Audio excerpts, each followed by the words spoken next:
Bienvenidos a la primera edición de Serendipia de este 2021, un programa donde tratamos temas de ciencia, salud e investigación. A nombre de la División de Investigación de la Facultad de Medicina de la UNAM, Diego Cisneros y yo, Gaby Pereira Salazar, les damos la más cordial bienvenida. Diego, ¿qué tema tenemos para abrir boca en este año? Hola, hola, buenos días. Un gusto estar nuevamente con todos ustedes arrancando este 2021 y hoy hablaremos sobre pros y contras de la vacuna contra el COVID-19. Le recordamos al público que nos acompaña esta mañana que pueden escribirnos en el chat de la transmisión las preguntas que tengan. Pues bien, le damos la bienvenida a la doctora Rosa María Wong Cheu. Ella es jefa de la Subdivisión de Investigación de la Facultad de Medicina de la UNAM. Es médico cirujano por la Universidad La Salle. Realizó la especialidad y subespecialidad en pediatría e infectología pediátrica en el Hospital Infantil de México Federico Gómez y en el Hospital Civil de Guadalajara. Ella realizó la maestría y el doctorado en ciencias médicas en la Facultad de Medicina de la UNAM y un postdoctorado en infectología pediátrica en la Universidad de Stanford en California, en los Estados Unidos de Norteamérica. Bienvenida, doctora Wong. Muchas gracias, Gaby. Buenos días, Diego, y buenos días, Gaby. Muchas gracias por la invitación para participar el día de hoy. Con mucho gusto. Gracias. Bienvenida, doctora. También le damos una cordial bienvenida al doctor Jorge Baruch Díaz Ramírez, perdón. Él es maestro en Ciencias en Políticas de Salud Global por la Escuela de Higiene y Medicina Tropical de Londres. Es candidato a maestro en Ciencias de la Salud en Epidemiología por la UNAM. Está certificado en Medicina del Viajero por la International Society of Travel Medicine. Es médico cirujano por la UNAM, jefe de la Clínica de Atención Preventiva del Viajero de la UNAM, es vocero de la Comisión de Expertos de la UNAM para COVID-19 y es coordinador del Centro de Diagnóstico COVID de la Facultad de Medicina de la UNAM. Doctor Baruch, bienvenido. Doctor, ¿tiene su micrófono cerrado? Muchas gracias a todos, buenos días y gracias por el espacio y por la oportunidad de compartir esta información tan relevante. Así es. Bueno, pues el pasado mes de diciembre llegaron 439,725 dosis de vacunas a nuestro país en contra de la COVID-19. Pero, ¿cuáles son esos pros y los contras de la vacunación en nuestro país? Doctor Baruch, ¿qué vacuna es la que se está suministrando en nuestro país en este momento? Bueno, la vacuna que llegó en primer lugar a nuestro país y que se autorizó de manera de emergencia en México es la vacuna de Pfizer y BioNTech. Es una vacuna de RNA mensajero. Es una vacuna que fue de las primeras en iniciar los estudios de investigación fase 3 y en concluirlos, y por eso es que se pudo aplicar a una autorización para emergencia, para su distribución masiva por la emergencia sanitaria. Es una vacuna que, como sabemos y ya hemos escuchado, tiene algunas complicaciones logísticas al momento de estar necesitada de cumplir con una temperatura de menos 70 grados centígrados, son puntos de ultracongelación, para poder conservar su estabilidad y su capacidad de generar esta inmunidad tan deseada. Sabemos que esta inmunidad es muy buena, es mayor al 95%, y sabemos que la probabilidad de que genere eventos adversos o eventos indeseables asociados a su aplicación, pues es muy baja. Entonces, esta es una vacuna que sin lugar a dudas ha revolucionado el avance de la ciencia y de la tecnología en todo el mundo. En la historia de la humanidad es la primera en ser autorizada para su distribución masiva. Y esto pues también resulta de suma relevancia al momento de que en menos de un año estuvo disponible desde su desarrollo hasta su aplicación masiva. Entonces es es un parteaguas en todos los esfuerzos para desarrollar tecnologías novedosas y ponerlas al alcance de la población pues, en vista de la gran crisis que estamos viviendo de COVID-19. Perfecto, muchas gracias, doctor Baruch. A mí me gustaría preguntarle a la doctora Wong, ¿cómo desde su experiencia podríamos estar tranquilos de que la vacuna de Pfizer trae más beneficios que riesgos?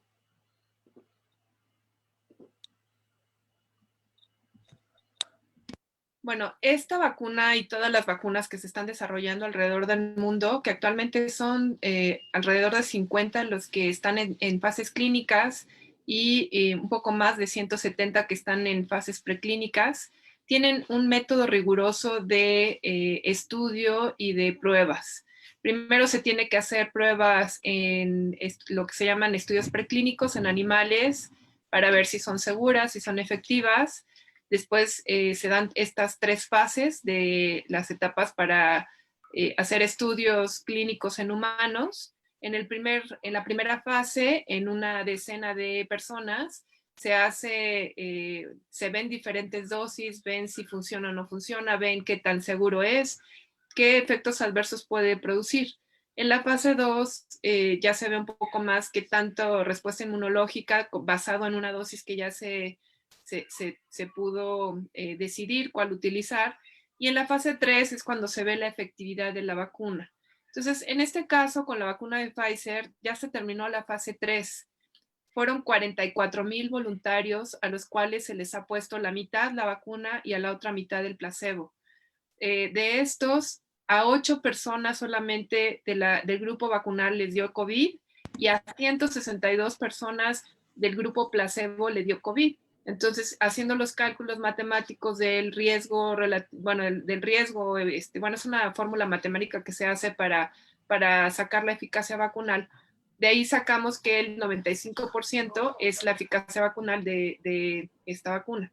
Entonces, es una vacuna que está probada, que antes de aplicarla a las personas ha sido revisada por múltiples organismos expertos, personas que se dedican a vacunas, a inmunología, médicos, son varios comités que alrededor del mundo que han revisado esta vacuna y varios de estos ya lo han aprobado, incluyendo los comités en nuestro país que son COFEPRIS, CONACYT, la Secretaría de Salud, CONAVA, ¿sí? Todos estos han revisado esta vacuna de Pfizer y pues los datos que muestran en sus estudios demuestran que son efectivas y que además son seguras. Obviamente, cualquier vacuna, cualquier medicamento, incluso los alimentos pueden causar un efecto secundario en las personas, ¿no? Sobre todo en personas que tienen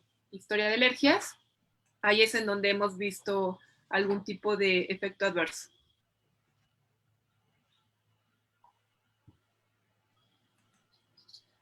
Muchas gracias, doctora Wong. Le quisiera preguntar al doctor Baruch, además de que ya sabemos que la vacuna de Pfizer ya pasó la fase 3, de todas estas estadísticas que favorecen a la vacuna, ¿México tuvo algún control específico como para saber que en nuestra población la vacuna está, digamos, es la mejor opción, a pesar de que esté con tan poco tiempo de haber sido probada, como usted menciona, menos de un año? Así es. Bueno, México cuenta con una autoridad regulatoria para pues asegurar que todas estas moléculas nuevas o productos nuevos, como las vacunas, cuenten con un estándar de calidad y que sus beneficios superen a los riesgos que pudiera llegar a conllevar la aplicación masiva de estos productos biológicos. En este sentido, pues existe la COFEPRIS, que es la Comisión Federal para la Protección contra los Riesgos Sanitarios, y depende directamente de la Secretaría de Salud del Gobierno Federal. Y esta a su vez cuenta con un comité de moléculas nuevas que revisa y dictamina este tipo de carpetas que se someten para su autorización. En este sentido, la vacuna de Pfizer y BioNTech envió el 26 de noviembre del 2020, el año pasado, esta documentación a la COFEPRIS para que fuera evaluada en su totalidad pues los resultados que hasta el momento se tenían, que son, recordemos, resultados preliminares, y por eso es que se están llevando a cabo estas autorizaciones de emergencia. Sabemos todos, los científicos, la comunidad científica, sabemos que los estudios de fase 3 que ya comentó la doctora Wong llevan un tiempo considerable de seguimiento, de alrededor de 2 años en promedio, pero que los objetivos principales de estos estudios de investigación, que es evaluar la eficacia de la vacuna para la prevención, por ejemplo, de COVID-19, se obtienen de manera preliminar antes de su conclusión. De tal manera que una vez que se envía esta carpeta, en este caso el 26 de noviembre para la de Pfizer-BioNTech, pues la COFEPRIS lo turna al Comité de Moléculas Nuevas. Está compuesto de 24 miembros que tienen capacidad de votar, o esta facultad de votar, favorable o no favorable, para su autorización de emergencia. Y en este sentido, pues el 11 de diciembre, que tuvo su sesión específica para dictaminar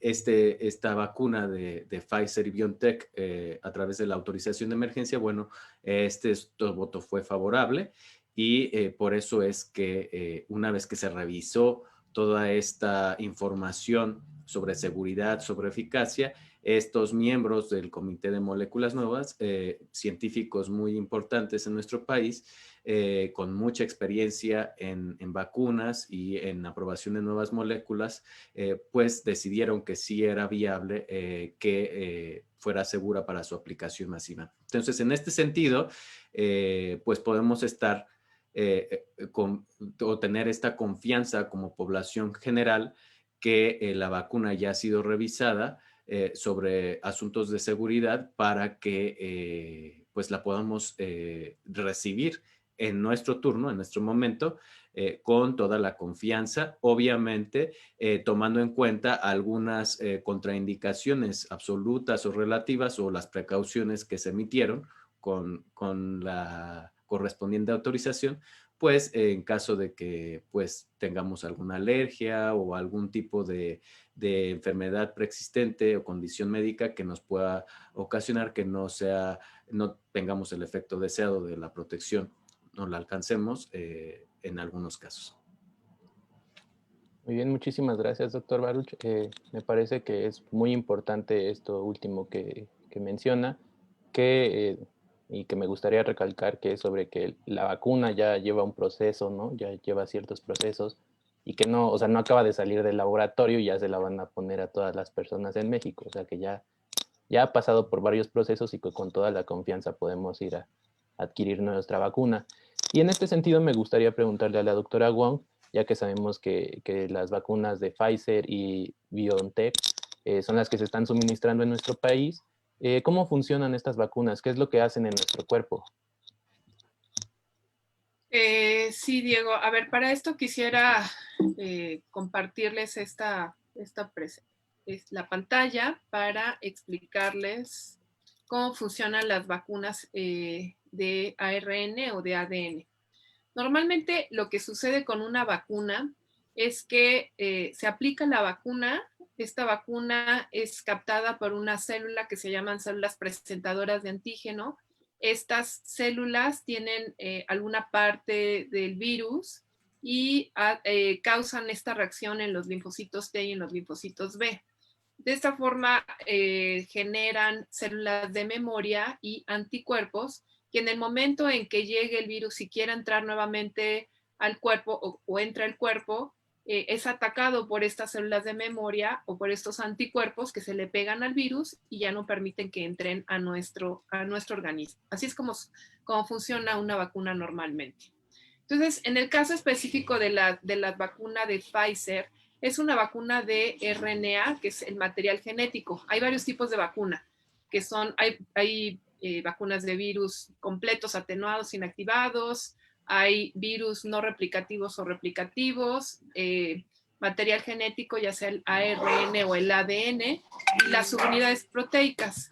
En el caso específico de la vacuna de Pfizer, es un ARN. Lo que hace este ARN, el ARN normalmente llega a la célula, se pega a los ribosomas y produce la proteína S, que es la proteína pico o spike del coronavirus.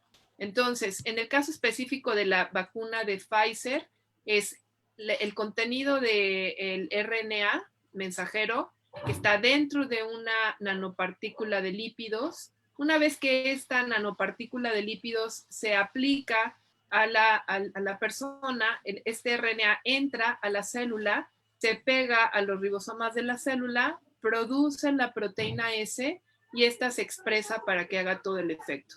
Entonces, en realidad, el RNA no entra y se va al núcleo o se queda ahí en la célula. Una vez que pasa esto, este RNA se degrada y entonces lo que hace en realidad este RNA es darle la instrucción a la célula para que produzca esta proteína S, esta proteína S, que al final esta proteína es la que va a causar la respuesta inmunológica y va a generar anticuerpos y células de memoria.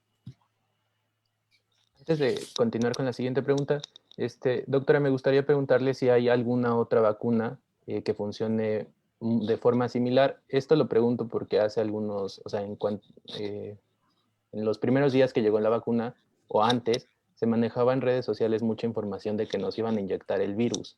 Entonces hubo una desinformación total y la gente, pues sí, que no tenía como la información correcta, estaba un poco espantada, ¿no? Porque decían, ¿cómo nos van a inyectar el virus? No, no es el virus. A ver, nada más quisiera compartir esto para hablarlo con más detalle. No nos van a inyectar el virus. Es dentro de los tipos de vacunas que hay, sí existen vacunas que es el virus, lo matan, entonces el virus no se replica, solamente se producen anticuerpos y respuesta celular contra este. Este virus no se puede replicar, por lo tanto no puede causar enfermedad. Por otro lado tenemos los virus vivos atenuados, que estos sí se replican, pero no causan la enfermedad. Le quitan esta capacidad de poder causar enfermedad. Hay otros virus que, por ejemplo, que es un ADN que no se replica, lo que hace es que entra a la célula y también produce la proteína S, pero no causa enfermedad. Y el virus replicativo entra a la célula, se produce nuevamente RNA mensajero para producir la proteína S y así se produce la inmunidad. En el caso específico de la de Pfizer, o sea, tenemos esta que es ARN, pero tenemos también algunas vacunas de ADN. Las de ADN sí entran directamente, pero si ustedes ven, no estamos poniendo el virus completo, solamente ponemos información genética generada en forma, por ingeniería genética para producir este pedacito de ARN. Es solamente la instrucción que le va a decir a la célula, produce la proteína S, ¿sí? Entonces, no nos están poniendo el virus, no nos están poniendo ni siquiera parte de este virus. Esto se genera mediante ingeniería genética, ¿sí? Hay algunas vacunas que sí utilizan el virus, pero el virus se trata de tal forma que entra el virus, pero está inactivado o está atenuado, entonces no produce enfermedad. Específicamente la vacuna de Pfizer es RNA mensajero, la vacuna de Moderna también es RNA, y bueno, hay muchas otras vacunas que son RNA mensajero, que solamente es información genética para la célula para que produzca la proteína S o la proteína pico del coronavirus. Perfecto, muchas gracias. Muchas gracias, doctora. Muy buena explicación para que entendamos que no se va a ver afectada las células, sino que simplemente ni tan simplemente, pero se adhiere información para producir la proteína que necesitamos para combatir la la enfermedad, no que nos modifique el núcleo de la célula, sino que tenga información para producir esta proteína. Esta información que nos acaba de regalar es fundamental para entender por qué hay más beneficios de estar vacunados que los riesgos. Gracias.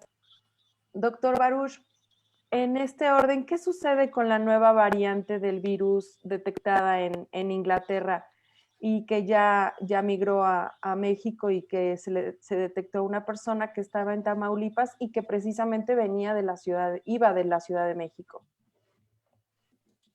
Sí, bueno, las variantes de este nuevo virus, el SARS-CoV-2, son parte de la pues evolución natural de los virus.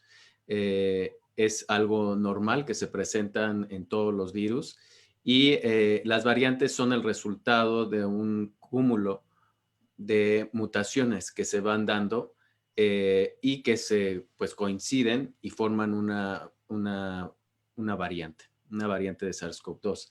En este sentido, esta variante que se ha detectado en el Reino Unido y que se observó, ya lleva alrededor de más de 14,000 observaciones en todo el mundo y que está circulando ya más en alrededor de 50 países en estos momentos, acumula alrededor de 9 mutaciones en la proteína en espiga, la proteína S que le confiere el nombre a este nuevo coronavirus, el nombre de corona, ¿no? Porque la proteína S está en espiga.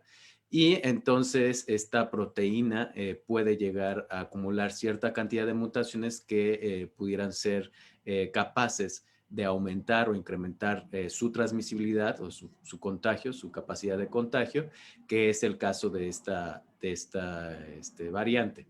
Ahora, ¿qué pasa con la proteína S? ¿Por qué es tan importante? Bueno, esta proteína S, recordemos que le brinda la capacidad al virus para poder adherirse a las células de nuestro cuerpo y poder ingresar a ellas, infectarlas y pues distribuirse y diseminarse a lo largo de nuestro sistema, causando en algunas de ellas la enfermedad de COVID-19. Una vez que es una proteína grande y extensa, estas mutaciones son tan pequeñas o tan específicas de alguna sección de esta proteína y por lo tanto se requieren muchas mutaciones al mismo tiempo en lugares clave para que para que cambie su estructura o su composición de manera radical.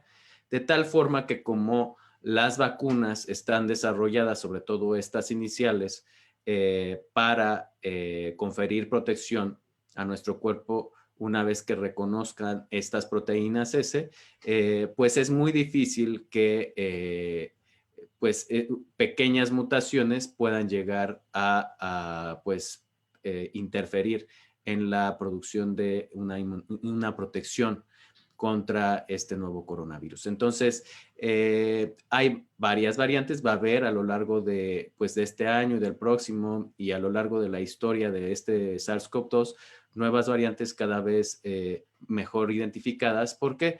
Porque también un gran avance tecnológico en este año y el año pasado, el 2020, fue precisamente ese que se emplearon estas plataformas virtuales para poder cargar la información genética, el genoma completo del virus, de este SARS-CoV-2, y que todos los científicos alrededor del mundo pudieran desarrollar no solo vacunas en pocas horas después de cargarse, que fue la primera secuencia genómica completa, se cargó el 11 de enero del 2020 y para el 13 de enero se comenzó a desarrollar la primera vacuna de RNA contra este nuevo coronavirus, sino también algunas pruebas de detección como las de PCR que conocemos todos. Entonces, en el momento en que todos los científicos, equipos científicos que se dedican a descifrar las secuencias genéticas de estas nuevas variantes, en todo el mundo comienzan a cargar la información, pues tenemos también la capacidad de detectar estas diferencias entre una y otra variante y entonces así poder ver cuáles están circulando con mayor proporción y poder seguirlas. Y las que nos interesa seguir, sin lugar a dudas, son aquellas que acumulan mayor número de mutaciones en la proteína en espiga, pues porque pueden llegar a afectar tanto la transmisibilidad, pero también la capacidad de poder generar inmunidad a través de la vacunación. Ahora, ¿qué es lo que está pasando en todo el mundo con esta variante detectada en el Reino Unido y nombrada como el linaje conocido B117, ¿no? Esta variante parece ser en un estudio preliminar de alrededor de 1000 secuencias genéticas que se llevaron a cabo en el Reino Unido y que se correlacionaron con los individuos y la transmisión de estos, parece ser que es de un 40 hasta un 70% más contagiosa que el resto de las variantes, lo cual hace que vaya a prevalecer en mayor proporción esta variante con respecto a otras y la vayamos a encontrar cada vez más frecuentemente pues en todo el mundo. Hay otras variantes que son muy similares a esta, que es la observada y la descrita en Sudáfrica de manera inicial, y que también acumula mutaciones específicas de la proteína esa. Y hay otra que recientemente vamos a escuchar con mayor frecuencia, que es la descrita en Japón y que proviene de Brasil. Entonces, esto no nos debe de alarmar. Básicamente debemos de estar los científicos, los grupos de científicos al pendiente de cuántas mutaciones se acumulan y en qué momento sería relevante pues actualizar, hacer un update de aquellas vacunas, sobre todo las de RNA, que son mucho más fáciles de actualizar. ¿Cómo se puede traducir esto en la salud pública y en la vida real, cotidiana, fuera de un laboratorio? Es muy difícil, se requieren muchos estudios de investigación epidemiológica basados en método científico para poder traducir esta información nueva. Hasta el momento sabemos que es más transmisible, o sea, más contagiosa, pero desconocemos si esta mayor proporción, mayor capacidad de diseminación pueda llegar a impactar en la proporción de muertes ocasionadas o de complicaciones ocasionadas por COVID-19. Eso todavía lo desconocemos y es muy difícil extrapolar esta información hacia este tipo de eventos. Necesitamos más tiempo para poder observar este tipo de traducciones a nivel de población con respecto a las variantes. Muy bien, muchas gracias, doctor. Y para que nos quede un poco más claro a mí y a todas las personas que nos están escuchando, me gustaría preguntarle a la doctora Wong, ¿cuál es la diferencia entre una variante o linaje de una cepa? ¿O son lo mismo? Bueno, pues el doctor Baruch le dio una explicación bastante amplia de qué es lo que va pasando con cada uno de los virus, pero bueno, lo que yo les quisiera comentar es que sobre todo los virus de ARN, como tienen, cada vez que se replican, cada vez que entran a una célula nueva y se produce una progenie nueva de virus, ahí es donde empieza a haber todas estas mutaciones. Entonces, la variante original, que fue la de China, por ejemplo, se sabe que salió de ahí y se fue a Italia. Y después de que se han hecho varios estudios de estas linajes y de estas, del genoma de cada uno de estos virus, ellos han, bueno, se ha visto que en realidad el virus que empezó a salir al resto del mundo fue la variante producida en Italia, ¿sí? Porque, por ejemplo, los virus que entraron a México y muchos que fueron a Estados Unidos, vienen de Italia más que de China. Entonces, estas mutaciones, si bien es cierto que no producen una alteración específica en cuanto a cómo se transmite o qué tan patógeno es o qué tanta enfermedad puede causar, o sea, tiene que pasar como muchas mutaciones para que pueda pasar esto. Sí nos permite hacer un seguimiento de cuál es el virus, de dónde vino, hacia dónde va la mayoría de la población, cómo se comporta, basado en varios estudios, como ya lo mencionó el doctor Baruch, ¿no? El hecho de que esta variante específica, la de Reino Unido, también hay otra variante en Sudáfrica que dicen que es más transmisible y una variante en Japón que acaban de reportar que también al parecer es más transmisible y no está del todo claro, pero parece que tiene que ver con algo también de la respuesta inmunológica. Entonces, es un virus que constantemente está mutando, pero dentro de los virus de ARN es el que menos muta, o sea, es como de los más estables de los virus de ARN. Entonces, pues, lo que le llaman variantes o linaje o diferentes variantes del mismo virus es precisamente estas pequeños cambios en el genoma del virus, que al final de cuentas también se pueden traducir en algún efecto específico en cuando causan enfermedad, cuando se replican o cuando se transmiten. Entonces, en el caso específico de esta variante de Inglaterra, empezaron a haber un incremento importante en el número de casos y en la transmisión, y cuando fueron a ver la parte genética, vieron que eran mutaciones específicas y que todos los que tenían esta gran cantidad de casos en un pequeño periodo de tiempo, vieron que era exactamente el mismo virus. Entonces, así fue como ellos detectaron que tenían una variante nueva que era mucho más transmisora. Ellos han reportado que no es más patógena, o sea, no produce más enfermedad ni se ponen más graves los pacientes, pero el hecho de que tengan una gran cantidad de pacientes infectados, pues eso hace que aumente la proporción de pacientes graves hospitalizados y por lo tanto, a la larga, pues también aumenta el número de muertos. No por el virus en sí, sino por el efecto de la gran transmisión y la mayor cantidad de la población que esté infectada y esté afectada por el virus. Perfecto, muchas gracias. Muchas gracias. Bueno, doctor Baruch, tengo, bueno, 2 preguntitas. Entonces, pensando en todas estas variables y en todas estas mutaciones, si yo hoy me pongo la vacuna de Pfizer, ¿por cuánto tiempo puedo pensar que voy a estar protegida? Bueno, esta es una pregunta, es la pregunta del millón, básicamente, en cuanto a vacunas.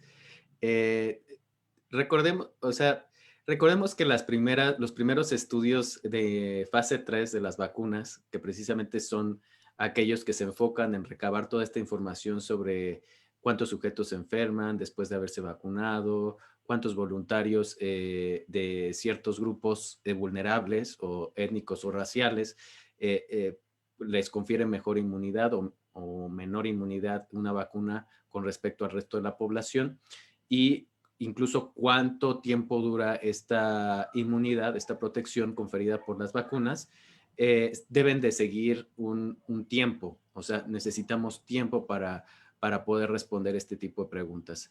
Las primeras y las más fáciles es saber de los que se vacunaron, cuántos desarrollan COVID y a cuántos protege con respecto a un grupo que no recibió la vacuna.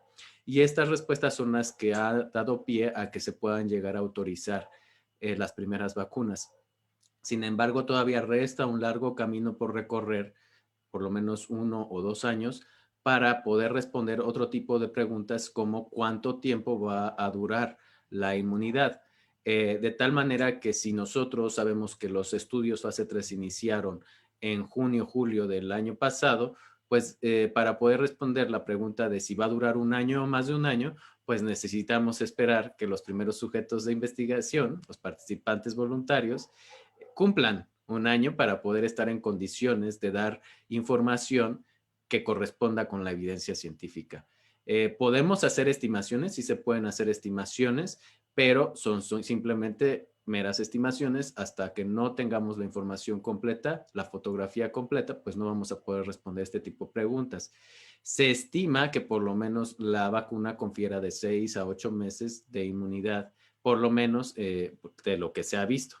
Pero estos son estimaciones, necesitamos más tiempo para saber si nos va a conferir una protección prolongada. Ahora, sabemos que este virus tiene una gran probabilidad y es otra vez una probabilidad de volverse estacional, ¿no? En este sentido, de estar generando epidemias o picos epidémicos pues anuales o con cierto tipo de frecuencia que hasta el momento todavía no dilucidamos porque pues apenas lleva 1 año un año, un mes, el virus en nuestro conocimiento, y pues necesitamos más tiempo también para poder tener evidencia que nos confirme estas hipótesis, estas estimaciones. Entonces, es probable que tengamos que estar vacunando si es que llega a tener estas variantes, estas mutaciones significativas el virus, tengamos que estar aplicando algún refuerzo para actualizar esta nueva variante, pero a lo mejor también es probable que no haya necesidad de revacunar o de aplicar refuerzos y entonces podamos garantizar una inmunidad prolongada, de memoria prolongada, o recordemos que las vacunas de RNA son nuevas, nunca se habían aplicado de manera masiva, o también es probable que se tenga que estar recordando esta inmunidad de memoria cada determinado tiempo, aunque todavía desconocemos cuánto. Entonces, hay que ser conscientes de que es un virus nuevo para todos, también para los científicos, y como tal, pues vamos a tener que esperar a que se desarrolle el tiempo suficiente para generar la evidencia científica sólida que respalde este tipo de respuestas que hasta el momento no las tenemos. Perfecto, muchas gracias, doctor. Sabemos un poco que la estrategia de vacunación ahorita es primero a personal de la salud, luego van a ir con las personas adultas mayores, pero doctora Wong, ¿la vacuna que se está aplicando es segura para niños y niñas? En realidad, ahorita no hay estudios en niños.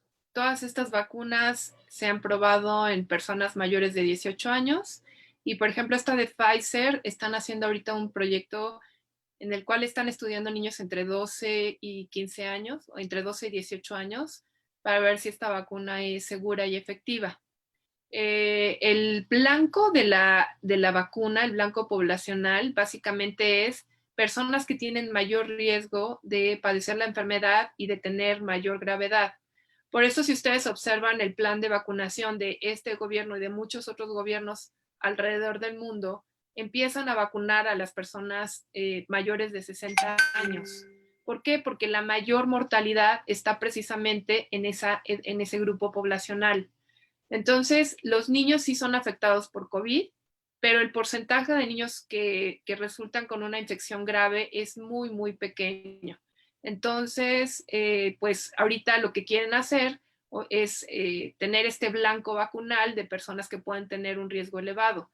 En niños, pues sí, hay que hacer más estudios para ver qué tan inmunogénico es, qué tan bueno es, porque también hay que recordar que los niños transmiten muchas infecciones virales. Entonces también es importante a la larga ver si esta vacuna evita la transmisión, si es segura y es efectiva en niños, sobre todo. Pero no, ahorita todavía no hay indicaciones de aplicación de esta vacuna en niños. Como les decía, hay algunos estudios en adolescentes de 13 a 18 años, pero todavía no sabemos cuál será el resultado. Muchas gracias. Muchas gracias. Doctor Baruch, como responsable de la clínica preventiva del viajero, ¿en algún momento contaremos con la vacuna en la clínica de la UNAM? Ay, el doctor está congelado. Pero yo te la respondo. Sí, por favor, doctor. Por lo pronto, no hay todavía compañías farmacéuticas que traigan la vacuna y que se venda a nivel privado. Todo lo que han hecho es a nivel, la distribución a nivel federal. Estos contratos han sido a nivel federal y sí se ha mencionado por parte del gobierno que se van a poder adquirir vacunas en medios particulares. Digo, no es que la UNAM sea particular, pero tendríamos que funcionar de cierta forma así, porque no sería a través de la Secretaría, pero todavía no hay ninguna farmacéutica hasta el momento que ya haya ofrecido a nivel particular la distribución de vacunas, porque precisamente ahorita hay una escasez de vacunas por lo mismo que somos 7.500 millones de personas en todo el mundo. Entonces, la mayoría de las farmacéuticas están haciendo contratos y convenios directamente con los gobiernos de cada uno de los países. Entonces, por lo pronto, en un tiempo corto, a mediano y corto plazo, no se va a tener la vacuna disponible, a menos que empiece a haber algún tipo de exceso de vacuna que podamos comprar a través de particulares. Perfecto, muchísimas gracias, doctora. Y Gracias. después de estas grandes explicaciones que nos ha brindado tanto usted como el doctor Baruch, me gustaría ya en concreto, ¿cuáles son los beneficios de la vacuna y en qué tendríamos que estar atentos una vez que nos hayan vacunado? Los beneficios de la vacuna es, tenemos inmunidad ante el virus, no nos da la enfermedad, y una enfermedad que puede causar infección grave, no nada más pulmonar, sino también infección, trombosis, alteraciones neurológicas del riñón, del pulmón, que puede causar la muerte. Es importante, si hay una vacuna que nos puede prevenir esto, aplicarse la vacuna. Ese es el beneficio. Ahora, ¿cuáles son los efectos adversos que se han reportado con esta vacuna? Pues hay varios efectos adversos que se han reportado, sobre todo cuando empezaron la vacunación masiva, en 2 personas del Reino Unido que presentaron una reacción anafiláctica importante. Y en Alaska también hubo otras 2 personas, en México también ya llevamos 2 personas que han tenido, una sobre todo una doctora que, que está en Monterrey o que la ingresaron a Monterrey a un hospital porque presentó algo que se llama encefalomielitis, ¿sí? Una inflamación del cerebro después de que le aplicaron la vacuna. Al parecer, estas personas que han tenido estos efectos adversos graves es porque tienen historia de alergias severas. Incluso los del Reino Unido decían que traían siempre una como pluma de adrenalina porque si tienen una reacción alérgica severa, se aplican la adrenalina. La misma farmacéutica ha recomendado que personas que tengan alergias severas o muchas alergias no se apliquen esta vacuna por este riesgo potencial, ¿no? Sobre todo. Pero bueno, tiene muchos beneficios también a nivel poblacional porque en la medida en que mayor cantidad de personas estén inmunizadas, entonces se va a lograr que disminuya la transmisión del virus. Entonces, no nada más es yo no me enfermo, yo no tengo la enfermedad, no me contagio y no me da una infección grave o secuelas a largo plazo, sino que además, pues esto contribuye a que deje de circular el virus. O que disminuya la circulación más que nada, porque no va a dejar de circular. Claro. Sobre todo este tema de que se ha visto y que la relajación de la población a quedarse en casa, pues ha afectado de manera contundente las cifras de contagio y de fallecimientos en las últimas 2 semanas. Y quizá también es bien importante recalcar, doctora Wong, doctor Baruch, no nada más estar infectado y tener la suerte de sobrevivir a esta enfermedad, sino también las secuelas, como bien menciona la doctora Wong, las dificultades después en otros órganos, el impacto que queda en el paciente una vez que pudo superar la afección pulmonar. ¿Nos podrían ahondar un poco más en el tema? Sí, bueno, realmente hay pocos estudios que se hayan hecho y que hayan dado seguimiento a una gran cantidad de personas a través del tiempo, pero los que hay ya comienzan a dar algunos resultados preliminares.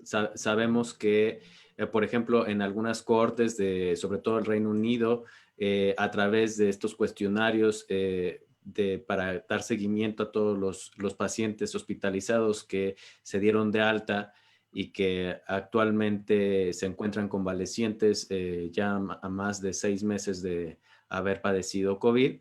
6 de cada 10 de estos pues, pacientes en estado convaleciente pueden llegar a tener alguna, pues, alguna complicación que persista pues, o que les impida o que sientan ellos que no hayan recuperado al 100%.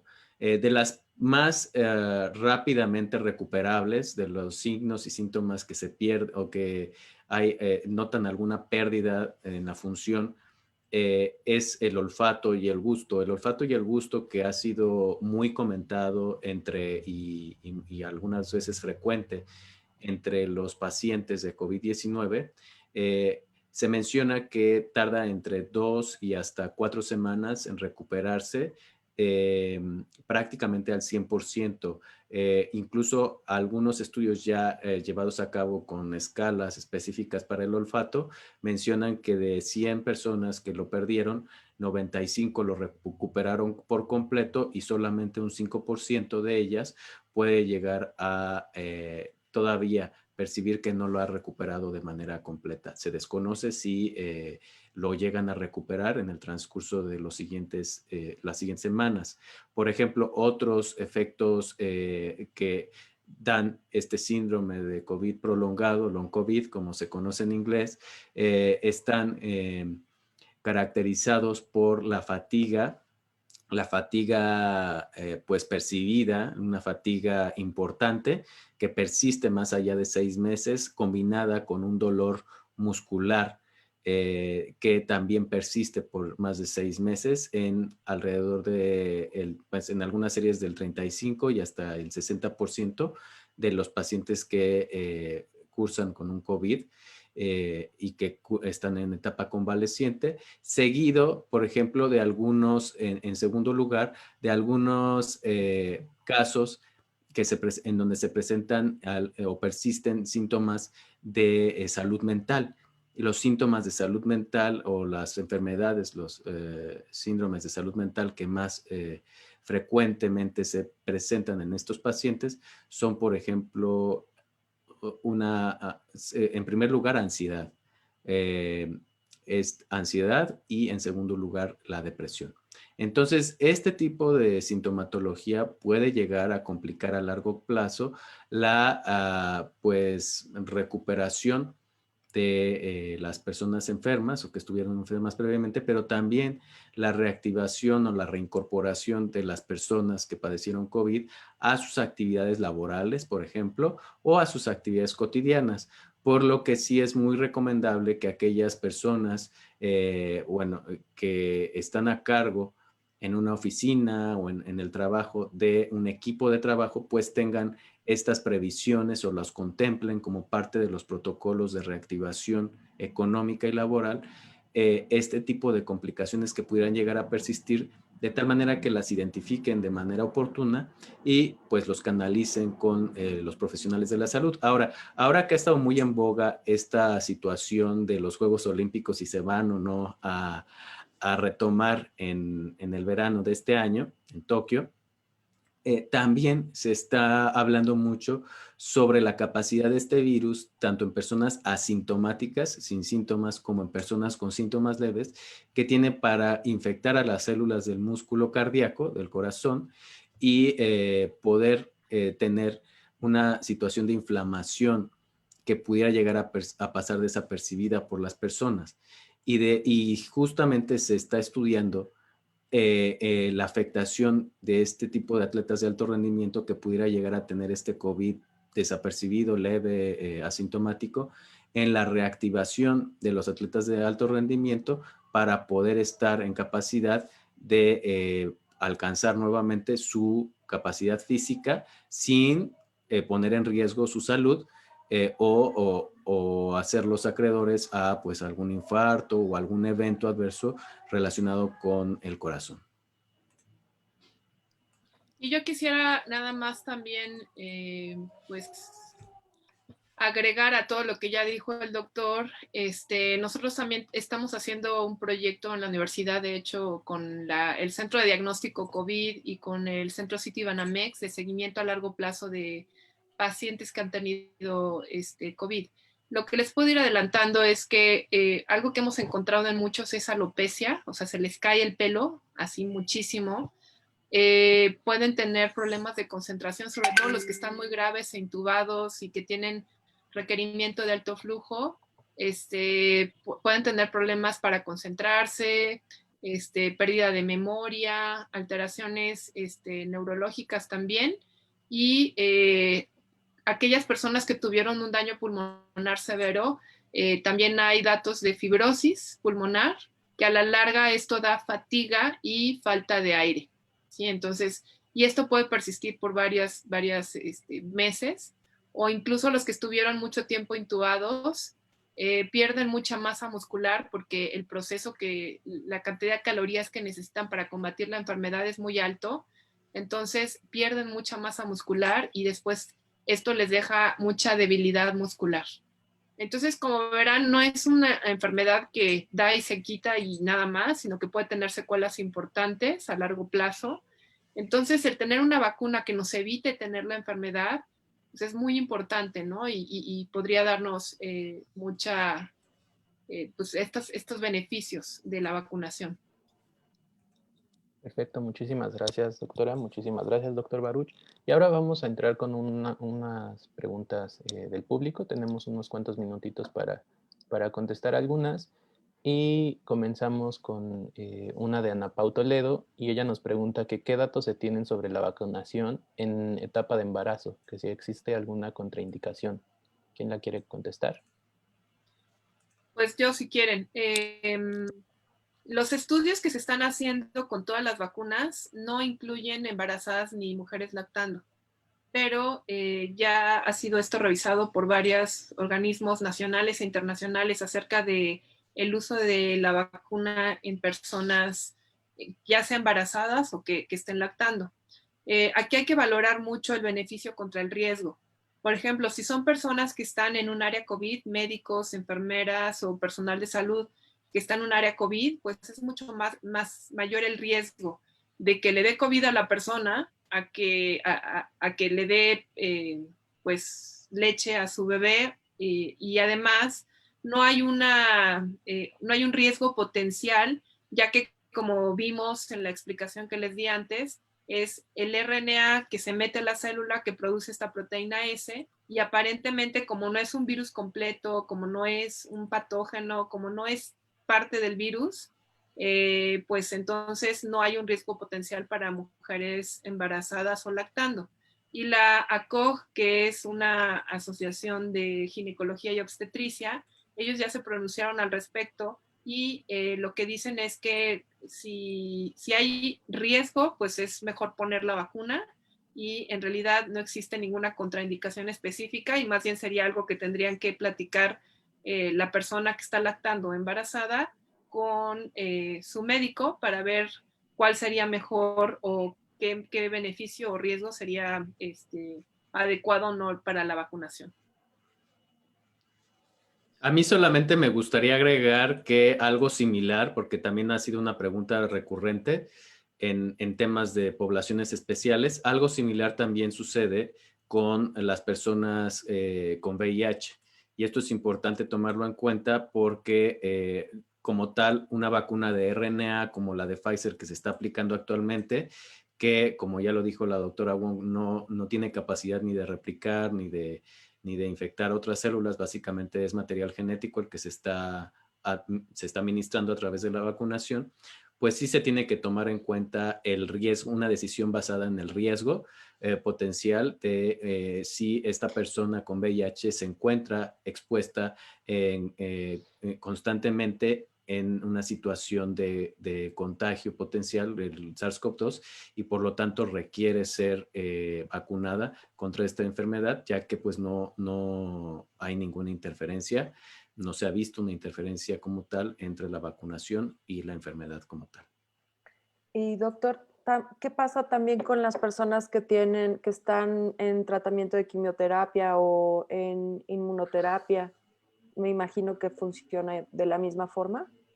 No, bueno, en este caso, todas las personas con algún tipo de inmunocompromiso o algún tipo de tratamiento que modifique su capacidad para hacer o montar una respuesta inmunológica adecuada, deben de recibir un consejo médico personalizado para tomar una decisión consensuada en si es oportuno en esos momentos vacunarse o habrá que esperar y diferir la vacunación para estar en mejores condiciones de montar una respuesta inmune adecuada. Pero ese tipo de consejos médicos se debe de personalizar, no podemos generalizar hasta el momento. Sobre todo si estamos hablando de una gran categoría y muy distinta entre sí, de personas con enfermedades autoinmunes, personas que reciben inmunoterapias o personas que reciben quimioterapias, otro tipo de terapias que ponen en compromiso su respuesta inmune. Perfecto. Susana Herrera nos pregunta, cuando dice que la vacuna se aprueba de emergencia, ¿a qué se refiere?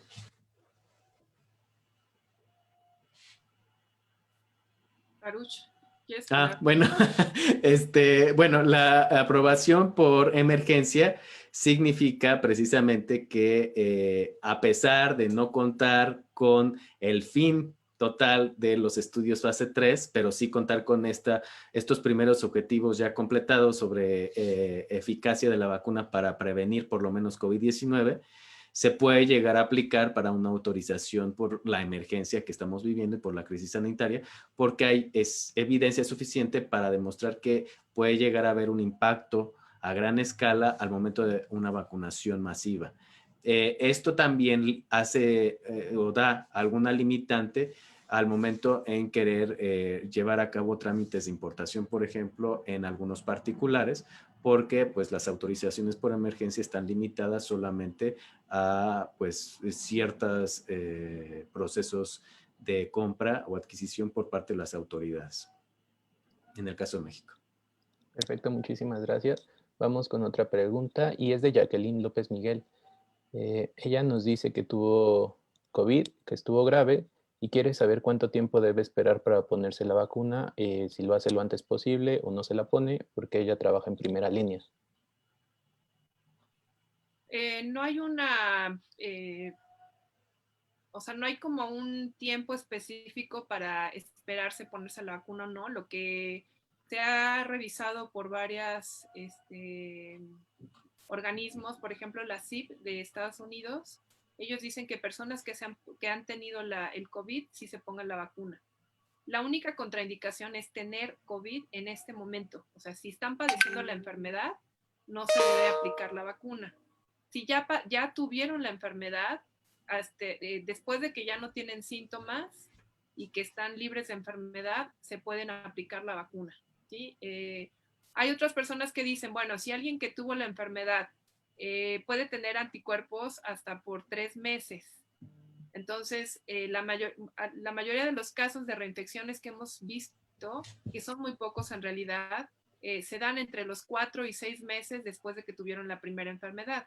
Entonces, las recomendaciones es, pues, desde unos días después de que haya tenido la enfermedad hasta 3 meses después de que haya tenido la enfermedad, sería como un tiempo importante para aplicarse la vacuna. Y sí, definitivamente se ha visto este efecto de refuerzo cuando se pone una vacuna en personas que han tenido la enfermedad y sobre todo por estos casos que hemos observado de reinfecciones. Perfecto. Gracias, doctora. Nos pregunta María Luisa Ruiz Morales, ¿cuáles son las contraindicaciones relativas y absolutas para la aplicación de la vacuna para COVID? Bueno, hasta el momento una contraindicación sería un antecedente de una anafilaxis o una reacción inmediata a los componentes de alguna vacuna previa que se hayan aplicado. Y a una reacción inmediata, a lo que nos referimos es una reacción que pues se presente en las siguientes 4 horas después de haberse aplicado cualquier vacuna o algún medicamento en especial. O que sean alérgicos específicamente a los componentes de las vacunas. Recordemos que existen a grandes rasgos 3 elementos que componen la vacuna de Pfizer, por lo menos. El primero, pues, es el RNA, que es el que se va a usar para generar la inmunidad. El siguiente es una esfera de nanopartículas de lípidos. Esto quiere decir una cápsula similar a la que recubre también las células del cuerpo humano, pero hay un componente que se usa para estabilizar y dar una mayor capacidad, un mayor tiempo para que perdure esta vacuna en nuestro sistema sin ser degradada, que se llama polietilenglicol.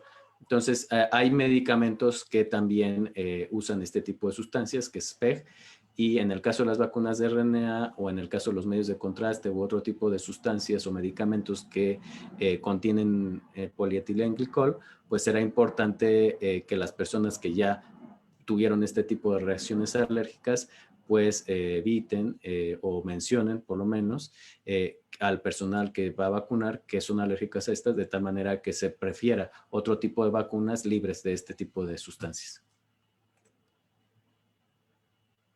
Pues muchas gracias. Ya se nos está terminando el tiempo y antes de despedirnos, quisiera preguntarles si quieren decir algo, algo que le quieran decir justo a las personas que tienen dudas sobre ponerse las vacunas. ¿Qué podríamos decirles para que se sintieran tranquilas de que esta es la mejor opción que tenemos en este momento para evitar la enfermedad? Doctora Wong. Bueno, pues yo quiero decirles que estos son, a pesar de que han sido pues grandes avances de la ciencia y de la humanidad para desarrollar estas vacunas en tiempo récord, estas vacunas tienen beneficios probados en estudios clínicos controlados, revisados por gente experta, que lo que buscan precisamente es la seguridad de la gente y que cuando se apliquen las vacunas tengan estos beneficios de evitar la enfermedad, las secuelas, la muerte y todo lo que puede causar esta enfermedad. Entonces, pues es importante la vacunación, solamente que sí quiero recordarles que para que tenga un efecto a nivel poblacional, necesitamos que por lo menos 70% de la gente esté vacunada. Entonces, ahorita llevamos 500,000 dosis de Pfizer que hemos recibido, se están aplicando, pero son alrededor de 100,000 personas que se las han puesto. Entonces, si ustedes consideran que somos 126 millones de personas, no porque haya vacunas, no porque se las empiecen a poner, no porque se pongan una primera vacuna, dejen de tomar todas las medidas de precaución, ¿sí? No es de que me pongo una vacuna y ya me quito el cubrebocas, no, así no funciona. En realidad se tiene que poner 2 vacunas y 15 días después es cuando generan los anticuerpos hasta en un 90%. Entonces, a pesar de tener la vacuna, tampoco sabemos si se transmite el virus. Entonces, no nos enfermamos, eso seguro lo sabemos, pero no sabemos si el virus entra al organismo y se puede transferir o se puede infectar a otras personas una vez que tenemos el virus. Entonces, por eso hay que seguir con el uso del cubrebocas, con la sana distancia, con el lavado de manos, con pues no ir a reuniones, que ahí es donde la gran mayoría de la gente en todo el mundo se ha infectado.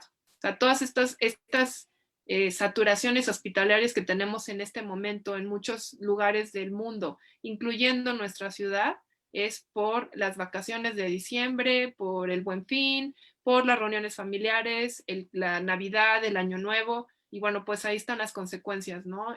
Saturación hospitalaria, gente que se está muriendo, muchísima gente muy grave, intubada. Entonces, el hecho de que tengan una vacuna tampoco quiere decir que pueden relajar las medidas, ¿sí? Porque además nos vamos a tardar todo este año y parte del que viene para poder inmunizar a la mayoría de la población. Eso sería básicamente. Gracias. Yo lo que les transmitiría brevemente sería que no veamos a la vacuna contra COVID-19 como un elemento milagroso.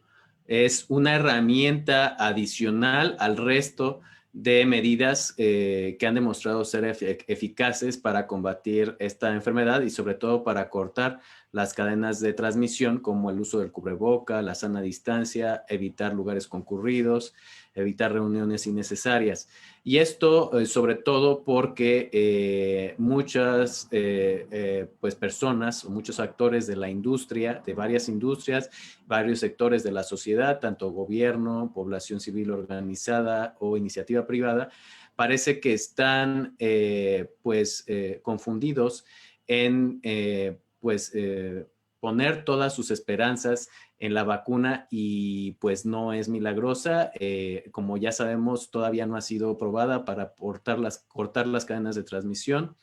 La recuperación va a ser gradual, es un fenómeno biológico y como un fenómeno biológico, un proceso de salud de enfermedad, va a llevar nuestro tiempo como sociedad en poder retornar a una nueva normalidad. Sin lugar a dudas, no vamos a regresar a la normalidad que estábamos acostumbrados a vivir. Tenemos que aprender a evolucionar y vivir con estas enfermedades respiratorias que pueden llegar a causar pues, fenómenos muy complicados como pandemias. Y ser pacientes, no vamos a alcanzar una inmunidad de rebaño por lo menos en el 2021. México seguramente estará alcanzando a mediados del 2022 una inmunidad suficiente de alrededor del 75% capaz de poder moderar la transmisión de este coronavirus. Por el momento, el objetivo de este año es disminuir la mortalidad en los grupos de alto riesgo, que son 2 y que han sido muy afectados por la pandemia en México, que son los profesionales de la salud, con los cuales contamos altos índices de mortalidad debido a COVID, y las personas mayores de 65 años. Y pues a cuidarnos, seguirnos cuidando y seguir confiando en la ciencia, en los mensajes basados en evidencia científica. Recordemos que todos los posicionamientos políticos pues son eso, son buenas esperanzas, pero pues hasta ahí. Debemos de confiar en los mensajes basados en ciencia, en la evidencia científica, que es lo que nos va a dar luz a todas las tomas de decisiones importantes en nuestras vidas como individuos para generar un bienestar colectivo. Gracias, doctor Baruch. También quisiera hacer una precisión con la doctora Wong. La escuché definir cuáles son los criterios para poder decidir si estamos en semáforo rojo, si estamos en semáforo amarillo, naranja, verde, y que tiene que ver con la capacidad que tienen los hospitales para contener a los enfermos. No funciona como, bueno, ya podemos salir. ¿Qué pasa ahí? ¿Qué información necesitamos tener, como ya dijo el doctor Baruch, para poder tener el criterio de decir, puedo salir o ya no puedo salir? Porque todavía esto va a continuar por mucho tiempo y creemos que el semáforo rojo es no puedo salir nada más, pero no, tiene unos criterios sólidos. ¿Nos puede aclarar cómo es que juzgan, cómo es que sabemos cuándo estamos en semáforo rojo o no? Bueno, hay varios indicadores, hay 10 indicadores epidemiológicos en los cuales se basan para poder decir si es semáforo verde, amarillo, naranja o rojo. Pero uno de los más importantes tiene que ver con las semanas de tendencia a la alza o a la baja y el porcentaje de ocupación hospitalaria. Porque si ustedes recuerdan al inicio de la pandemia, el objetivo principal del gobierno era no saturar los sistemas de salud, ¿sí? Que no nos pasara lo de Italia y España, que estaban en una situación que parecía como situación de guerra, en el cual no podían aceptar pacientes muy graves que no tuvieran posibilidades de sobrevivir porque ya no tenían ventiladores, ya no tenían camas disponibles, porque ya estaba totalmente todo saturado. Entonces, una gran parte de